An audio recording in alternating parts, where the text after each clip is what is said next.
우리 야고보서 전체의 말씀을 좀 같이 정리해보는 시간을 가지려고 합니다. 행함이 있는 믿음이라고 하는 제목으로요. 야고보서 전체 1장부터 5장까지를 우리가 어떤 관점을 가지고 읽으면 좋을지 이 시간 잠깐 나누고요. 그걸 가지고 기도의 자리로 나아가는 시간 갖도록 하겠습니다. 제가 지금 이제 야고보서를 저희 주일 개회배 시간에 10번 정도 말씀을 전하려고 하는데요. 매번 하나하나 좀 설명을 하고 좀 더 풍성히 나누려고 하는 시간은 주일에 가지려고 하고요. 이 금요 기도의 시간에는 이 전체를 한번 좀 이렇게 조망을 하면서 이 책이 우리에게 뭘 요구하고 있는지 같이 한번 생각을 좀 해보면 좋겠다라고 생각을 했습니다. 먼저 우리가 이 강의안 다 있는데요. 이 강의안도 좀 참조하시면서 성경 본문 구절은 또 강의안에 다 있기 때문에 그거 보시면 될 것 같습니다. 일단 제가 좀 이야기의 서두에서 하고 싶은 이야기는요. 이 한국 교회가 굉장히 어렵다, 무너진다라고 이야기를 하는데 그 원인 중에 하나가 뭘까라고 하는 고민입니다. 세상이 교회를 바라보고 또 기독교를 바라보면서 특별히 한국의 많은 사람들이 이 교회를 바라보면서 문제가 있다라고 이야기를 하는데 이 문제가 뭐냐라는 부분이죠.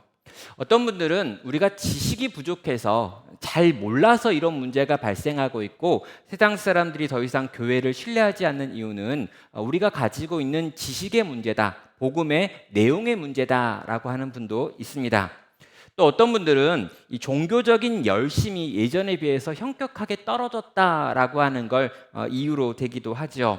예배에 대한 열정이 사라지고 교회의 헌신자들이 점점 줄어들고 있다라고 하는 이야기를 하면서 요즘 교회가 이렇게 힘이 없는 이유는 종교적 열심이 부족해진 문제다라고도 이야기를 합니다. 그런데 이런 지식의 문제나 이 종교적 열심의 문제는 교회 안에 있는 성도들은 느낄 수 있고 말할 수 있는 부분입니다. 그렇다면 이 교회 밖에 있는 사람들이 더 이상 교회를 신뢰할 수 없고 기독교를 믿을 수 없다라고 말하는 이유는 뭐냐라는 거죠. 그들은 성도들이 가지고 있는 이 신앙에 대한 지식의 양이 얼마인지 알 길이 없습니다. 또 종교적인 열심이 많다 한들 이 세상에 살고 있는 교회를 다니지 않는 사람들이 종교적 열심이 줄었는지 또 예배가 몇 번 있었는데 몇 번 없어졌는지 새벽 기도에 사람들이 나가는지 안 나가는지에 대한 관심을 갖지도 않지요. 그렇다면 이 세상 사람들이 교회를 볼 때 기독교를 볼 때 유일하게 보이는 게 뭐냐면 그리스도인들이 어떻게 사는가, 교회가 어떤 삶의 모습, 어떤 행동들을 하고 있느냐밖에 없다는 것입니다. 그런데요, 세상이 보기에 기독교가 대단히 매력적인 삶을 살았던 때가 있습니다. 그럼 한국 교회도요, 이 초창기 기독교가 한국 사회에 들어왔을 때 이 한국 사람 대부분이 사는 삶의 방식보다 훨씬 더 탁월한 삶의 방식을 사는 것을 보여주었고요. 정말 도덕적이고 윤리적으로 또 시대를 앞서가는 것들이 교회 안에 많이 있었기 때문에 기독교에 대해서 많은 사람들이 우호적인 눈으로 바라봤던 때가 있었던 거죠. 그런데 오늘날 많은 사람들이 교회에 대한 신뢰를 잃었다라고 하는 이유는 뭐냐면 더 이상 교회가 세상 사람들보다 더 나은 삶의 모습을 보여주지 못했기 때문입니다. 부정적인 여러 가지 사건들이 계속해서 교회를 중심으로 일어난 것들이 있고요. 상식 이하의 행동들을 했다라고 하는 평가들을 받았습니다. 성적인 범죄가 교회 안에서 일어나는 일도 있었고 사기가 그렇게 많다더라라고 하는 이야기도 나오고요. 또 교회가 분란을 일으키고 교회 안에서 다양한 다툼이 있더라라고 하는 것도 교회 주변에 많이 소문이 났습니다. 또 교회의 세습과 같은 문제들도 요즘 이슈가 되고요. 무리한 건축으로 인하여 파산하는 경우들도 주변에서 많이 보게 됩니다. 그러니까 이 교회를 보고 있는 세상의 눈앞에 교회의 모습, 또 성도들의 모습이 이 세상을 살아가고 있는 일반적인 사람들의 모습들보다 이 덜하다, 못하다라고 하는 평가들을 받았다라는 것이죠. 그 결과 교회에 대한 신뢰도가 현격하게 떨어지고 복음을 전하기가 굉장히 어려운 시대가 되어버린 것입니다. 자, 그렇다면 우리는 질문을 해야 되겠는데요. 왜 한국 교회는 이렇게 행함의 부분에서 약한가라고 하는 질문이죠. 자, 가장 큰 이유는 아마도 이 율법이라고 하는 것과 율법주의라고 하는 것을 정확하게 구분하지 못했기 때문이다라고 하는 생각이 듭니다. 여러분, 율법이 뭐냐면은요, 하나님께서 하나님의 성품을 반영하여 법을 만들고요, 요 법으로 하나님의 백성들을 향해 이렇게 살아야 한다라고 가르치신 것이 바로 율법입니다. 우리가 알고 있는 십계명이 대표적인 것이고요, 또 구약에 나와 있는 여러 가지 율법의 내용들, 이 세세한 법들이 있는데 그 법들이 다 율법이라고 하는 것이죠. 이 율법은 악하거나 나쁜 것이 아닙니다.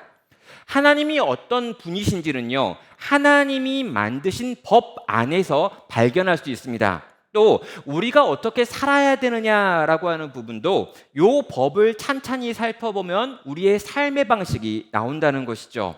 그런데 한국 사람들은요, 특별히 한국의 기독교인들 많은 분들은요, 율법에 대하여 진지하게 배워본 적도 없고, 또 율법이 나와 있는 구약 성경을 읽거나 공부하거나 설교하는 경우도 별로 없는 상태입니다. 왜냐하면 이 율법이라고 하는 것과 율법주의라고 하는 것이 있는데, 모든 율법을 다 율법주의로 생각했기 때문입니다. 그럼 이 율법주의라고 하는 건 뭐냐면은요, 이 하나님의 율법, 하나님이 우리 가운데 주신 법을 우리가 잘 지켜야지만 이 상으로 구원을 받는다라고 하는 게 바로 율법주의입니다. 율법을 통해서 구원받는다라고 이야기를 하는 거고요. 그래서 여러 가지 법을 쫙 만들어 놓고 이 법을 잘 지키면 구원받고 이 법을 못 지키면 구원받지 못하고 지옥에 간다라고 하는 게 율법주의라고 하는 걸 요약하는 말이 되겠습니다. 자, 우리는요, 이 율법주의라고 하는 것이 잘못된 것이다라고 하는 걸 알고 있습니다. 그러다 보니까 율법이라고 하는 것도 잘못된 것이다라고 생각을 하고, 성도가 이 땅을 어떻게 살아야 되는지에 대해서 이야기하는 모든 본문들은 다 율법주의적이다라고 생각을 해서 배우지도 듣지도 공부하지도 않았던 것이죠. 자, 여러분, 그 결과가 뭐냐면은요, 우리가 이렇게 쉽게 듣는 이 값싼 복음이라고 하는 내용이 그래서 나오는 겁니다. 그럼 복음이 있는데 이 복음이 뭐냐면은요, 이 복음을 위하여 아무런 대가도 지불하지 않아도 내가 받는 복음이다라고 이야기를 하는 거죠. 내가 예수를 주로 고백하기만 하면, 내가 믿기만 하면 그 다음에 어떻게 살아도 무조건 나는 구원받는다라고 배우는 거고요, 그걸 은혜다라고 생각을 하는 것입니다. 여러분, 이건 복음의 중요한 내용입니다. 오직 우리는 은혜로 구원을 받기 때문에 이 내용은 진리를 포함하고 있습니다. 그러나 그 은혜로 구원을 받는다라고 하는 그 말이, 이렇게 복음을 가지고 이렇게 예수를 믿게 된 사람이 이 땅에서 그 복음에 합당한 어떠한 종류의 삶을 살지 않아도 괜찮다라고 하는 말로 이어져서는 안 된다는 거죠. 그래서 많은 교회가 가지고 있는 구원론이요, 이 구원파라고 하는 이단이 가지고 있는 구원론과 거의 비슷합니다. 예수를 주로 고백하기만 하면 넌 구원받는다, 그 외에 그 어떤 것도 필요가 없다라고 배우는 거죠.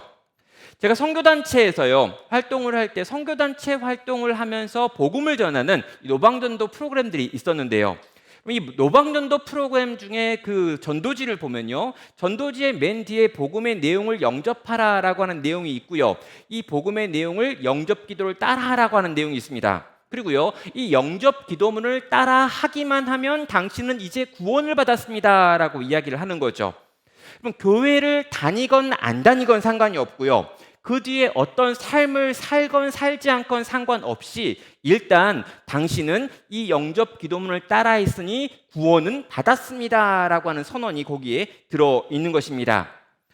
그런 식의 복음, 그런 식의 가르침 속에서 우리는 하나님의 백성이 하나님의 백성답게 살기 위하여 무엇이 필요할까라고 하는 생각을 하지 않는 거죠.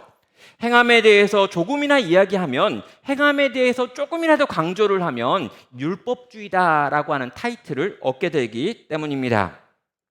또 우리가요, 이렇게 잘못된 어떤 신앙관을 갖게 된 이유 중에 이 하나님 나라에 대한 착각과 오해도 있습니다. 우리 대부분이요, 하나님 나라, 천국에 대해 생각하면은 죽어서 가는 나라라고만 생각을 하는 거죠.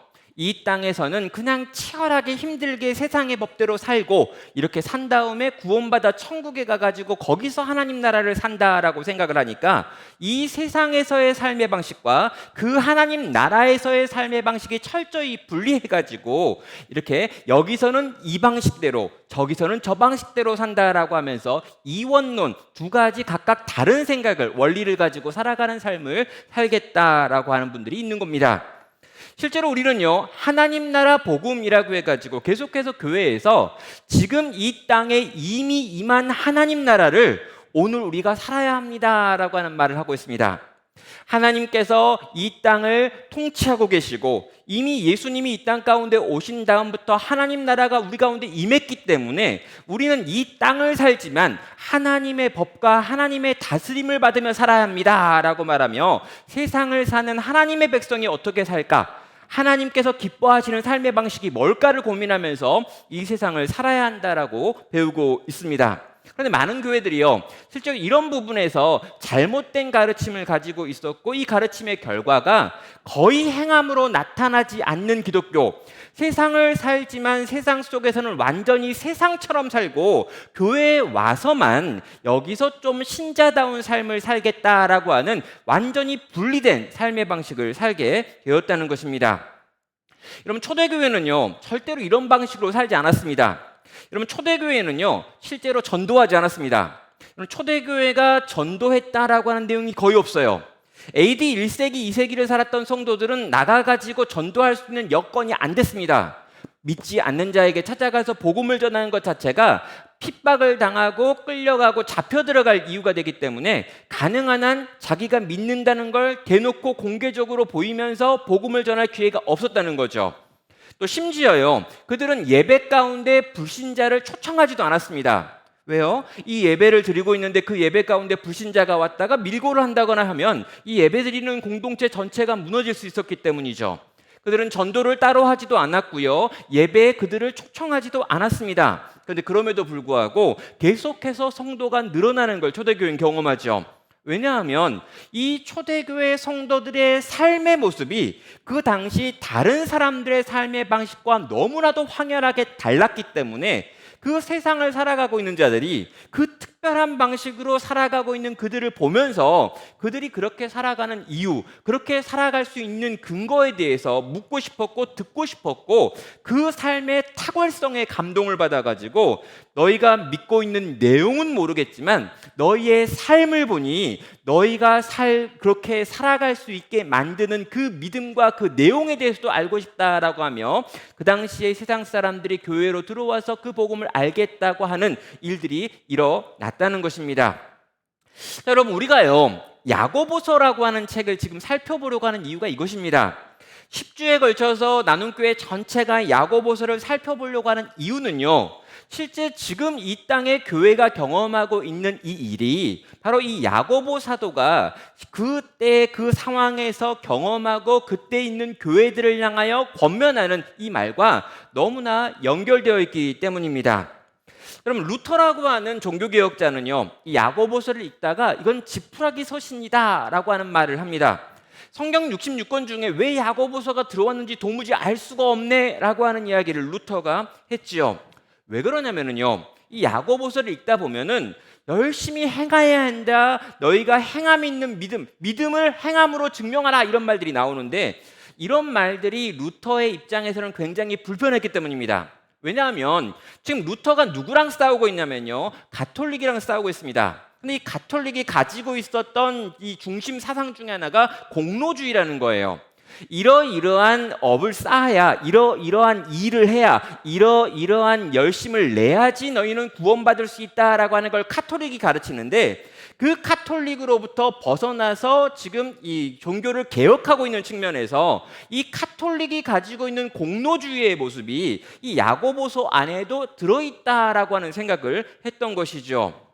여러분, 루터는요 이 운동가로서 시대를 변혁하고 그 당시에 종교를 개혁하는 입장에서 이 카톨릭과 비슷한 말을 하고 있는 것 같은 이 야고보서는 좋은 성경이 아니다라고 하는 입장을 보이고 드러내었다는 것이죠. 저는요, 이 운동가로서 이런 치우침이 필요한 상황이었고, 그래서 이렇게 말할 수 있다라고 하는 생각을 하는 것입니다. 그럼 이 카톨릭의 배경에서 카톨릭을 벗어나기 위해서 이 야고보서라고 하는 책을 지푸라기 서신이라고 주장을 하면서 이 복음에 대하여, 이신칭의에 대하여 더 세게 가르칠 수 있었다는 거죠. 그럼 한국 교회는 어떤가라고 생각을 해보면은요, 한국 교회는요, 이 루터 때문에 야고보서를 싫어하는 게 아닙니다. 그럼 한국 교회가 왜 이 야고보서를 싫어하냐면요, 야고보서 안에는 뭐뭐 하라, 뭐뭐 하지 말라라고 하는 말이 너무 많이 있기 때문입니다. 근데 한국 사람들은요, 가장 좋아하는 설교가 뭐냐면 은혜 받는 설교입니다. 감동을 받아야 돼요. 뭔가 감동적이어야 되고 눈물이 나야 되고 뭔가 마음이 따뜻해져야 되는데 뭐뭐 하라, 뭐뭐 하지 말라라고 하는 말로는 전혀 감동이 안 오는 거죠. 야고보서 1장부터 5장까지를 읽는데 별로 그렇게 감동받을 일이 없기 때문에 이 책은 좋은 책이 아니다, 별로 감동이 없다라고 하는 평가를 하는 것입니다. 그럼 일반적으로 우리가 감동을 받는다, 우리가 은혜를 받았다라고 하는 건 뭘 의미하냐면 내가 듣고 싶은 이야기를 들었다라고 할 때 우리는 감동을 받습니다. 내가 뭔가 듣고 싶은데 내가 세상에서 열심히 일하다가 수고하다가 애쓰다가 뭔가 위로를 받고 싶은데 교회에 와서 위로를 받는 거죠. 너는 내 아들이라, 뭐 이런 얘기를 듣는 거예요. 넌 내 딸이라라고 하는 말을 듣는 겁니다. 수고하고 무거운 짐을 져든 자들아 내가 와라, 네가 다 쉬어, 이렇게 하는 거죠. 그러면요, 우리가 듣고 싶은 이야기를 들을 때 감동을 받는데, 여러분 야고보서는요 이렇게 돌려서 설명을 하지 않습니다. 여러분 1절에서 인사한 다음에 2절부터 당장의 시련을 만났는데 그 시련 속에서 너희는 온전히 기뻐해야 한다, 이렇게 얘기하는 거죠. 뭐뭐 하지 말라, 또 해야 한다라고 하는 이야기가 처음부터 시작해서 끝까지 이어지고 있기 때문에 이 이야기를 들으면서 우리가 뭔가 감동을 받는 게 대단히 어렵다는 거예요. 그래서 우리는요, 야고보서를 읽지도 않고 듣지도 않고 설교하지도 않고 야고보서의 일부만 알고 나머지 대부분은 알지 못한 채 지나가고 있다는 거죠. 그래서 우리는요, 야고보서가 보여주고 있는 많은 행함의 룰들, 그러니까 구약에 나와 있는 율법의 내용들처럼 야고보서는 신약에서 율법과 비슷한 여건들 이야기를 하고 있는데 하나님의 백성들은 이 땅을 어떻게 살아야 되는지를 가장 잘 설명하고 있는 책이 야고보서인데 우리는 이 책을 공부하지 않고 있다는 거예요.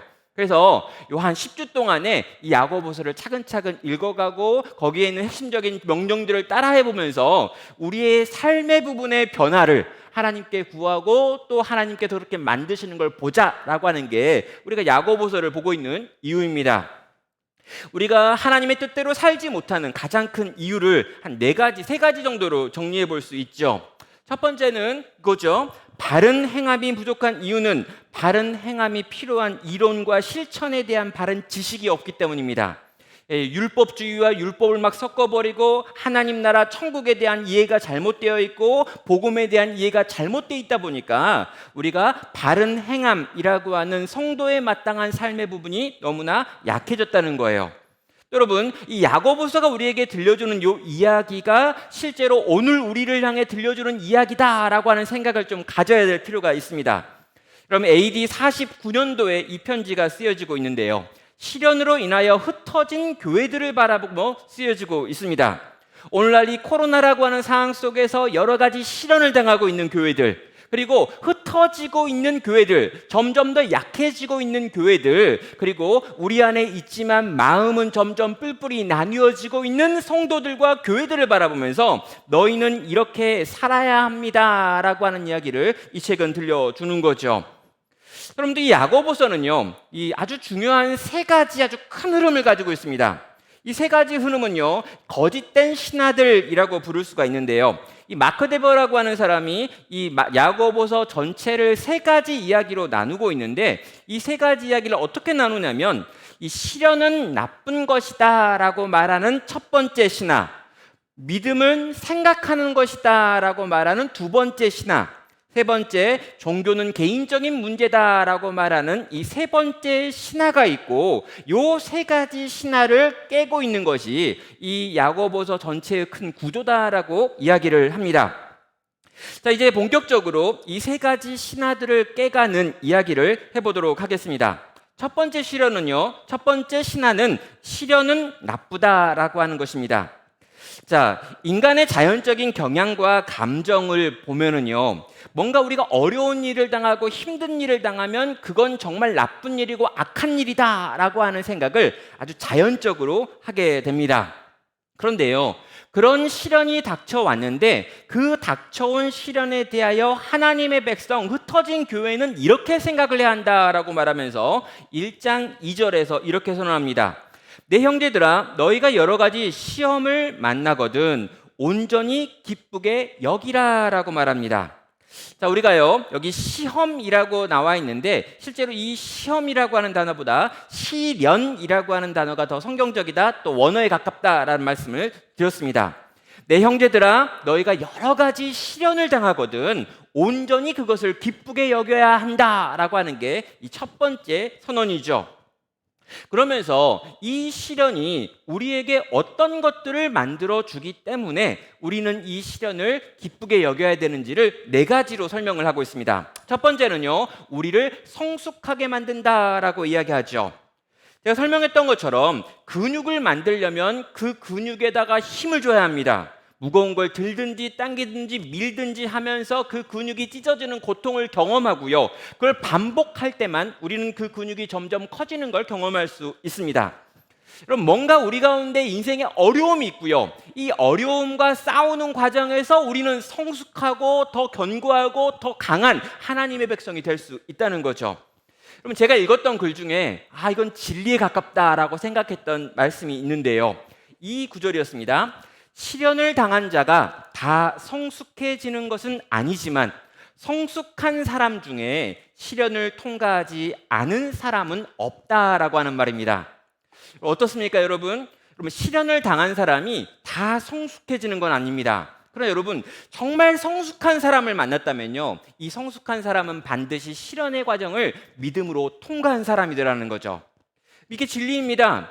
시련을 당했다고 다 훌륭한 사람이 되는 게 아니에요. 그러나 이 시련이 있는데 이 시련 속에서 하나님을 의지하고 하나님의 힘을 얻어 끝까지 이 시련과 싸워 견뎌 이겨낸 사람은 성숙이라고 하는 열매를 갖고 있다는 거죠. 그래서 모든 성숙한 사람은 시련이라고 하는 과정을 지나온 사람인 것입니다.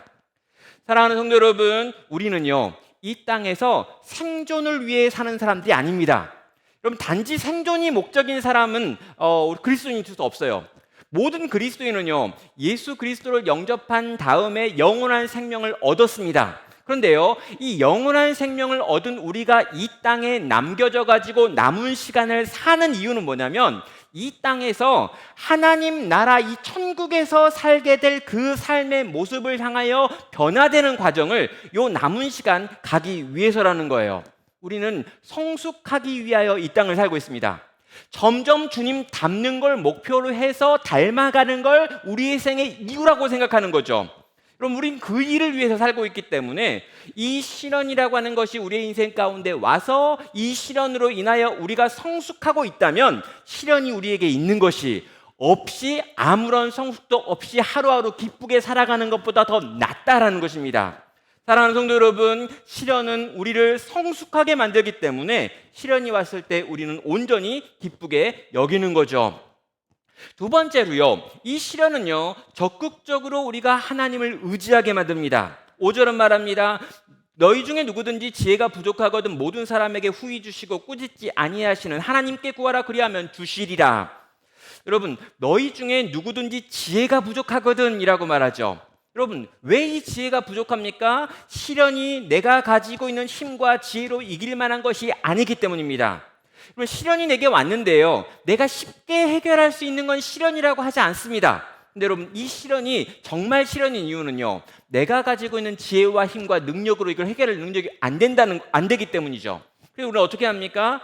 우리에게 이 문제를 해결할 수 있는 지혜를 주실 수 있는 하나님께 나아가 엎드려 구하기 시작한다는 거죠.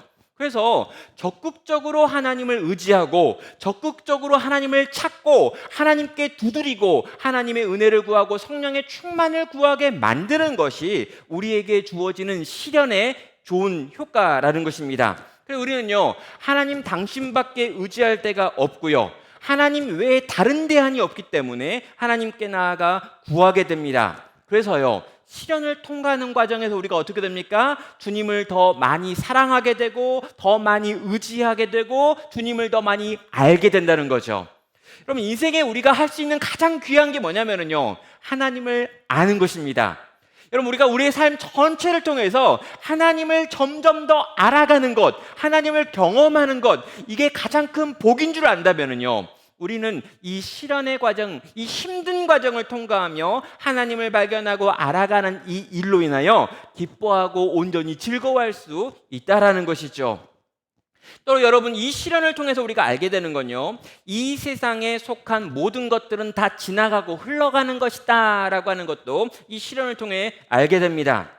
12절은 말합니다. 시험을 참는 자는 복이 있나니 이는 시련을 견디어낸 자가 주께서 자기를 사랑하는 자들에게 약속하신 생명의 면류관을 얻을 것이기 때문이다 라고 말합니다. 여기 보면요, 이 모든 게 끝난 다음에 약속하신 생명의 면류관이 있다라고 말하죠. 이건 뭐냐면 이 땅에 있는 어떠한 종류의 시련도 영원하지 않다라고 하는 걸 얘기합니다. 얼마나 감격스럽습니까, 여러분? 시련이 영원하다면, 힘들고 어려운 일이 끝까지 계속해서 영원토록 계속된다면 이게 지옥이죠, 여러분. 근데 여러분, 하나님께서 우리에게 말씀하시는 이 고난, 이 어려움이 있는데 이 어려움은 반드시 끝이 있고 이 끝에 너는 이 땅에서 그 시련을 어떻게 감당하고 어떻게 참아냈는지 그 결과에 따라서 하나님께서 약속하신 생명의 면류관을 반드시 받는다라고 말씀하고 있는 것입니다. 여러분, 어떠한 종류의 시련도요, 영원하지 않습니다.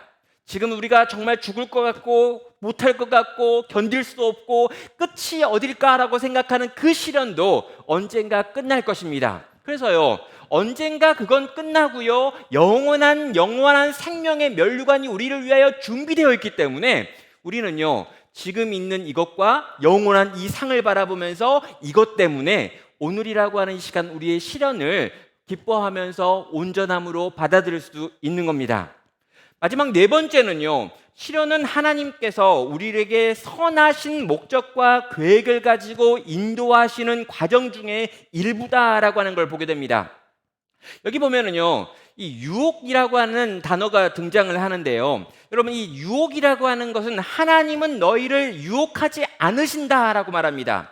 여러분, 이 유혹은 뭐냐면 우리의 욕심이 만들어내는 거고요, 사단이 우리를 하는 것입니다. 그런데 이 사단과 우리의 욕심이 만들어내는 유혹은 우리를 망하게 하는 것이라면 하나님께서 우리의 인생 가운데 허락하신 모든 시련은 우리를 온전하게 빚어내려는 하나님의 크신 계획의 일부다라고 이야기를 하면서 우리가 하나님의 백성으로 빚어지게 만들기 위하여, 더 하나님을 사랑하는 자로 만들어지기 위하여, 그리고 더 큰 그림 속에서는 우리로 완성된 하나님의 백성을 만들기 위하여 잠깐 우리에게 주는 것이 시련이다라고 하는 걸 야고보서는 가르쳐주고 있습니다.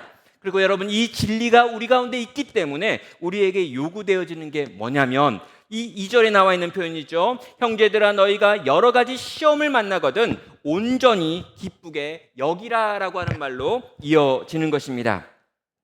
사랑하는 성도 여러분, 하나님께서는 이 시련이라고 하는 것을 통해서 나를 더 주님 닮은 사람으로 빚어가십니다.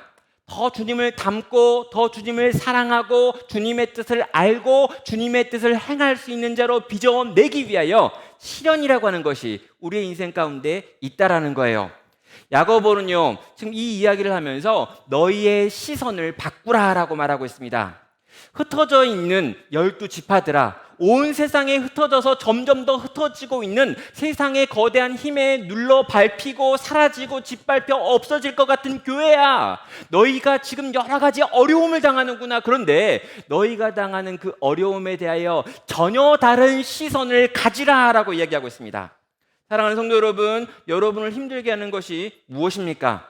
여러분을 지치게 만드는 것이 어떤 것입니까? 여러분을 하여금 도무지 앞으로 나가지 못하게 만드는 게 뭡니까? 여러분, 그걸 새로운 눈으로 바라보시기를 주의 이름으로 축원합니다. 여러분, 정말 낙심된 순간이 있지요. 정말 더 이상 못하겠다라고 생각되어지는 그때가 있습니다. 정말 답답하다, 막막하다라고 생각되어지는 그때가 있습니다. 그래서 우리는 어떻게 합니까? 여러 가지 고민도 하고 근심도 하고 돌아다니기도 하고 애써보기도 하는 거죠. 근데 여러분, 그렇게요, 그렇게 돌아다니다가 어느 순간 우리의 생각이 좀 바뀌고 하나님께서 우리의 마음을 고치는 때가 있습니다. 문득 내가 지금 이 시련 때문에 더 많이 기도하게 되었구나. 내가 지금 이 어려움이 없었더라면 과연 하나님을 이렇게 사랑했을까? 내가 이 어려움이 없었다면, 이 땅에서 만족했다면 영원한 하나님 나라를 과연 사모했을까? 나라고 하는 사람이 누군가 과연 시련이 없이 하나님을 사랑하며, 시련이 없이 하나님께 기도하며, 시련이 없었는데도 하나님을 만나고 싶어하는 열망으로 가득한 사람으로 살 수 있을까? 없다라는 것이죠. 사랑하는 성도 여러분, 시련이 없으면 우리는 성숙할 수 없습니다. 시련이 없으면 하나님께 나아가지 않습니다. 시련이 없으면 하나님께 은혜를 구하지도 그 은혜를 사모할 수도 없는 것이 바로 우리라는 것이죠. 여러분, 우리 가운데 시련이 왔다면 이 시련을 온전히 기쁘게 여기는 성도 되시기를 주의 이름으로 축원합니다.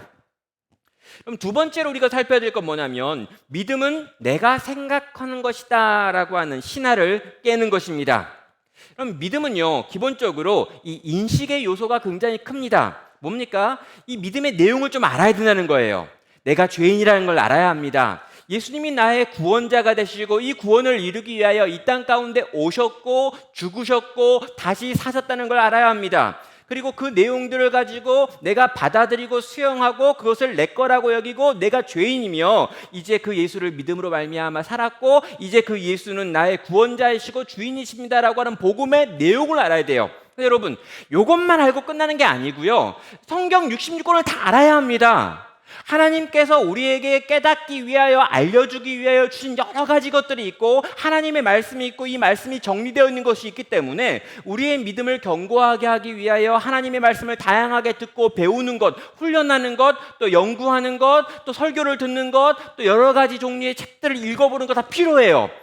믿음에 있어서 기본적으로 우리가 가져야 될 태도 중에 하나가 믿음에 대한 내용들을 알고 배우는 일이 필요하다라고 하는 걸 인정합니다. 그런데 문제는 뭐냐면요, 믿음이 단지 배우는 것이다, 아는 것이다, 이해하는 것이다 라고 생각한다면 그건 잘못된 것입니다. 그럼 믿음의 요소라고 이야기해가지고요, 믿음의 세 가지 요소가 있다라고 초대교회는 이야기하고 있습니다.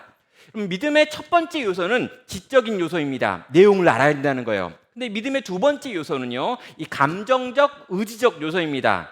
그럼 이 믿음의 내용이 나의 마음을 두근거리게 만들고요, 이 믿음의 내용대로 살고 싶다라고 하는 생각을 만드는 것도 믿음의 두 번째 요소라는 거예요. 단지 그냥 아는 게 아니라 이 믿음의 내용대로 살고자 하는 마음의 열망과 열정, 감정이라고 하는 부분이 여기에 있는 겁니다. 그리고요, 세 번째가 굉장히 독특한데요, 여러분, 초대교회는 믿음의 세 번째 요소로 뭐라고냐 하면 행동의 변화 및 소속의 변화라고 하는 이야기를 합니다. 뭐냐면 믿음 때문에 내가 가지고 있는 직업을 바꾼다는 거예요. 그 전에 내가 가지고 있었던 직업은 군인이었는데 이 군인이라고 하는 직업이 보니까 하나님의 말씀과 뜻대로 살아갈 수 없는 직업이었다라고 해가지고요, 이 믿음을 가지고 예수를 믿게 되는 하나님의 백성들이 이 직업으로는 하나님을 온전히 믿을 수 없으니 내 직업을 바꾸겠다라고 하는 소속의 변화까지 만들어야 초대교회는 세례를 줬습니다.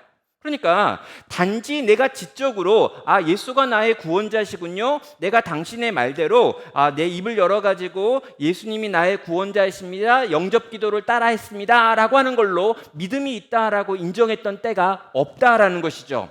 그럼 믿음이 있다라고 하는 건 뭐냐면 요 세 가지 요소가 다 있는 겁니다. 지적으로 동의하고요, 의지적으로 결단하고요, 그런 다음에 삶이 달라진 사람들, 이 사람이 믿음이 있는 사람이다라고 이야기를 했던 것이죠. 믿음은 분명히 지적인 동의가 필요합니다. 그러나 믿음은 분명히 생각하는 거예요. 그러나 그것보다 더 중요한 또 다른 요소들이 있는데 그건 뭐냐면 믿음은 붙드는 것이고 의지하는 것이고 신뢰하고 살아가는 삶의 변화, 행함의 변화로 나타나야 됐다는 것입니다. 그래서요, 믿음은 너희가 아는 것이 아니라 너희가 행하는 것이다 라고 하는 걸 야고보는 주장을 합니다. 1장 21절과 22절은 이렇게 말합니다. 그러므로 모든 더러운 것과 넘치는 악을 내버리고 너희 영혼을 능히 구원할 바 마음에 심어진 말씀을 온유함으로 받으라. 너희는 말씀을 행하는 자가 되고 듣기만 하여 자신을 속이는 자가 되지 말라라고 명령하고 있습니다. 여러분, 너희는 말씀을 행하는 자가 되라는 거예요. 그리고 듣기만 하고 행하지 않는 자들은 속이는 자들이다라고 이야기하면서 말씀대로 살지 않는 사람들을 보면서 그들은 하나님을 속이고 자기 자신을 스스로 속이는 자라고 하면서 지금 정죄하고 있다는 거죠. 그럼 하나님께서는요, 하나님의 백성들에게 의로운 삶을 지금도 요구하십니다. 전혀 닮은 삶의 방식이 있다라고 말하고 있습니다. 여러분, 그리고 전혀 닮은 삶의 방식을 내가 너희에게 말하고 있기 때문에 이 말의 내용을 가지고 살아내는 것으로 너희가 믿음이 있다라고 하는 걸 증명해내야 한다라고 야고보는 이야기하는 것이죠. 그런 다음에 이어지는 내용이 2장과 이 3장에 있는 내용들인데요. 그럼 2장에 보면 구체적으로 흩어진 교회인 성도들 안에서 있어야 될 믿음의 행함이 어떤 것인지를 보여주고 있습니다. 거기 보면요, 차별하여 대하지 말라라고 이야기를 하고요, 내 이웃을 사랑하기를 내 몸과 같이 하라라고 하는 말이 나온 다음에 9절을 보면요, 만일 너희가 사람을 차별하여 대하면 죄를 짓는 것이니 율법이 너희를 범죄자로 정죄하리라라고 하는 표현들이 나오고 있습니다. 여러분, 지금 이 흩어진 교회들은요, 좀 다양한 시련을 경험하고 있습니다. 그런데 이 다양한 시련을 경험하고 있는 이 어려움 가운데 있는 교회들 안에 그럼 또 다른 종류의 문제가 있는데 그 안에서 지금 차별이 일어나고 있는 거예요. 부유한 자와 가난한 자가 나뉘어 가지고 지금 부한 자가 가난한 자를 지금 학대하는 일들도 일어나고요, 가난한 자가 그 가난한 사람들끼리 또 다른 문제들을 막 일으키는 것들을 경험하고 있고요, 여러 가지 종류의 갈등들이 교회에서 끊임없이 일어나고 있는 걸 보면서 이 야고보 사도가 지금 흩어져 있는 교회, 점점 더 흩어지고 있는 이 교회 안에서 이런 종류의 차별이 일어나고 이런 종류의 싸움이 일어나고 분열이 일어나고 있는 모습을 보면서 이런 모습은 결코 교회가 만들어내야 될 모습이 아니다라고 하는 선언을 하고 있는 것입니다.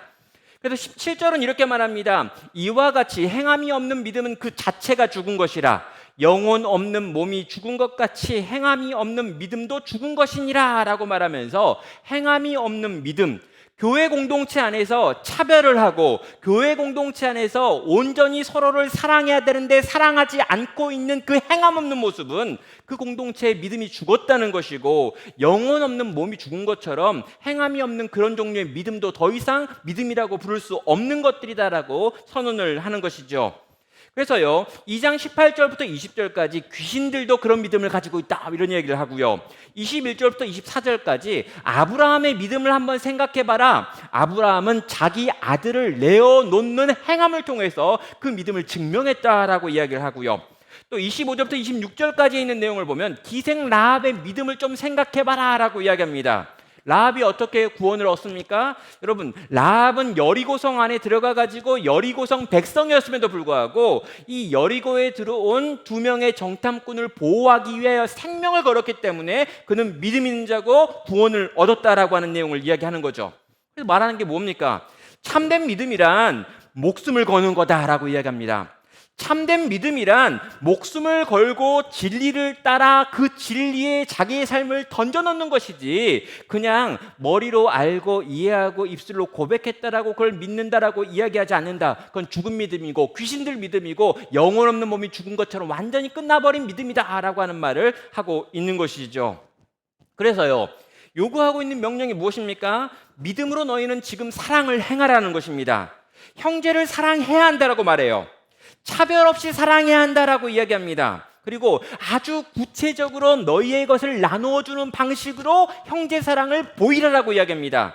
사랑한다고 말했다면 그 사랑을 실천하는 것을 통해 가지고 너희에게 믿음이 있다라는 걸 너희의 행함으로 증명해낼 것에 대해서 요구하는 것이죠. 너희의 믿는 말을 너희의 사는 방식으로 증명해낼 것을 요구하고 있는 것입니다. 그럼 두 번째 신화가 뭐였습니까? 믿음은 생각하는 거다라고 하는 신화였습니다. 그런데 지금 야고보는 우리에게 뭘 말하냐면 믿음은 행하는 것이다 라고 주장하는 것이죠. 온전한 믿음은 반드시 행함, 사랑이라고 하는 것을 동반할 수밖에 없다라고 이야기하고요. 시련 가운데 있는 형제자매들, 지금 이 시련으로 인하여 흩어지고 있는 하나님의 백성들 속에서 구체적인 사랑의 방식으로 서로 사랑하고 지켜주고 돌보고 차별 없이 품어주는 것, 이 일이 너희 가운데 일어나야지만 너희가 믿음이 있는 사람들이다라고 지금 설명을 하는 것입니다. 세 번째로요, 이 종교는 개인적인 문제다라고 하는 신화가 있습니다. 근데 여기서 야고보가 하고 싶은 이야기는요, 종교는 개인적인 이야기가 아니라 공동체적인 문제다라고 하는 말을 하고 싶죠. 그럼 야고보가 말하는 교회의 문제가 뭐였냐면요, 이 3장 14절부터 16절까지 있는 내용을 보면요, 그러나 너희가 마음속에 독한 시기와 다툼이 있으면 자랑하지 말라. 진리를 거슬러 거짓말하지 말라. 이러한 지혜는 위로부터 내려온 것이 아니요 땅에 있는 것이요 정욕적인 것이요 귀신의 것이니 시기와 다툼이 있는 곳에서 혼란과 모든 악한 일이 있음이라 라고 말합니다. 여러분, 여기 나와 있는 이 모든 문제가요, 교회 안에 있었다는 거예요. 그럼 교회 공동체 안에 막 수없이 많은 문제가 막 있습니다. 그러면 교회 공동체가요, 흩어져 가지고 지금 외부의 공격을 받아 가지고 시련을 당하고 있는 것만으로도 힘든데, 교회 안에서 이런 수없이 많은 시기와 다툼의 문제, 혼란과 모든 악한 일들이 막 일어나고 있는 상태가 그 당시 교회 안의 모습이었다는 거죠. 그럼 서로가 화를 내고 있고요, 서로가 헐뜯는 말을 하고 있습니다. 서로를 저주하고 비방하고 불평하는 일들이 일어나고 있습니다. 부자를 편애하고요, 가난한 자를 억압하는 일들이 교회 공동체 안에서 일어나고 있었다는 거죠. 도대체 이 일이 어떻게 일어났는가라고 했더니요, 그 이유에 대해서 3장 1절을 보면요, 내 형제들아 너희가 선생된 우리가 더 큰 심판을 받을 줄 알고 선생을 많이 되지 말라라고 한 표현이 나옵니다. 이건 뭐냐면 교회 안에 있었던 어떤 선생들이 잘못된 가르침을 교회 안에 가르쳤기 때문에 이 모양이 되었다라고 이야기하는 거죠. 그럼 그들이 어떤 잘못된 가르침을 전했던 걸까요? 이 복음은, 이 믿음은 공동체적인 것이 아니라 개인적인 것이다 라고 하는 가르침을 전했다는 것입니다. 여러분, 우리는요, 이 신앙과 종교에 대해서 생각할 때 이건 아주 개인적인 거야, 나의 구원의 문제야, 좀 더 확대하면 우리 가족 정도가 구원받는 거야 라고 생각을 합니다. 그런데 여러분, 종교는 결코 개인적인 게 아니라는 거예요. 나 혼자 착하고 나 혼자 선하고 나 혼자 천국 가고 나 혼자 천국 가는 이 과정에서 차근차근 성숙해 가는 것, 이것 정도로 종교를 생각하고 있다면 그건 거짓된 선생이 거짓된 가르침을 가르치는 것, 그리고 그걸 배웠다라는 거죠. 야고보가 하고 싶은 말이 뭐냐면요, 종교라고 하는 것, 믿음이라고 하는 것, 신앙이라고 하는 건 공동체 안에서 어떠한 삶의 방식을 살아가느냐로 증명되는 것이지, 개인이 어떻게 얼마나 많이 기도하고 어떤 생각을 가지고 어떠한 노래를 부르고 기도를 하고 있느냐라고 하는 걸로 증명하는 게 아니라는 것입니다. 여러분, 우리는요, 교회 공동체 안에 있는 다른 사람들 속에서 선한 행동을 해야 되고요, 온전한 말을 해야 되고요, 이 분노를 참아낼 수 있어야 되고요, 저주하는 것보다 축복하는 말을 해야 되는 거고요, 불평하기보다는 세워주는 말들을 해야 합니다. 부자들을 편애해서는 안 되고요, 가난한 자를 억압하는 일도 없어야 한다라는 것이죠. 그래서요, 3장 13절은 이렇게 말합니다. 너희 중에 지혜와 총명이 있는 자가 누구냐? 그는 선행으로 말미암아 지혜의 온유함으로 그 행함을 보일지니라 라고 말하고 있습니다. 네가 정말 지혜와 총명이 있다면 너는 선행을 가지고, 선한 행동을 가지고, 온유함을 가지고 교회 공동체 안에서 그렇게 살아가는 모습을 보여주어야 한다라고 말하는 거죠. 신앙을 가지고 있다면, 너희가 온전한 신앙이라면, 바른 믿음을 가지고 있다면 너희는 반드시 공동체 안에서 공동체를 세우고 고치고 살리고 온전케 만드는 그 일을 통해 가지고 너희의 믿음을 증명해야 하는 것입니다. 자, 이렇게 우리가 교회 공동체를 위하여, 신앙 공동체를 위하여, 하나님의 백성들의 공동체를 위한 것이 믿음이라고 한다면요, 우리에게 필요한 것이 무엇인지에 대한 설명들이 4장부터 5장까지 쭉 이어져 나오는 내용들이죠. 4장 1절에서는요, 너희 중에 싸움이 어디로부터, 다툼이 어디로부터 나느냐? 너희 지체 중에 싸우는 정욕으로부터 나는 것이 아니냐라고 말하면서 문제의 근원이, 너희가 그렇게 싸우는 이유가 이기심과 교만과 정욕 때문이다라고 하는 이 모든 싸움의 이유를 정욕이라고 하는 걸로 지금 풀고 있습니다. 너희가 가지고 있는 욕심이 이 모든 공동체 안에서의 싸움들을 만들어낸다는 거죠. 그래서 하나님께서 주시는 명령은 뭐냐면요, 겸손하라라고 하는 것입니다. 4장 7절입니다. 그런즉 너희는 하나님께 복종할지어다. 마귀를 대적하라. 그리하면 너희를 피하리라. 하나님을 가까이 하라. 그리하면 너희를 가까이 하시리라. 죄인들아 손을 깨끗이 하라. 두 마음을 품은 자들아 마음을 성결하게 하라 라고 명령합니다. 여기 보면요, 하나님께 복종함으로 마귀를 대적하고 너희 안에서 올라오는 모든 정욕들과 싸워야 한다라고 말하고 있는 거죠. 이건요, 하나님께 순종하고 겸손히 주께 나아 엎드리라고 하는 명령이 됩니다. 또 여러분, 그가 생각해야 될 세 번째는 뭐냐면 하나님의 심판이 곧 다가온다라고 하는 걸 기억해야 합니다. 그럼 주님의 교회를 막 흔들고 있는 사람의 특징이 뭐냐면 하나님의 심판을 믿지 않는 사람입니다. 그래서 여러분, 교회를 온통 망가뜨리고 하나님의 교회를 막 허무는 사람의 특징 첫 번째 뭐냐면요, 정말 하나님께서 이 땅을 심판하시고 하나님의 백성들을 선악간에 나누실 거다라고 하는 걸 안 믿는 사람이라는 거죠. 그래서 5장 8절은 말합니다. 너희도 길이 참고 마음을 굳건하게 하라. 주의 강림이 가까우니라.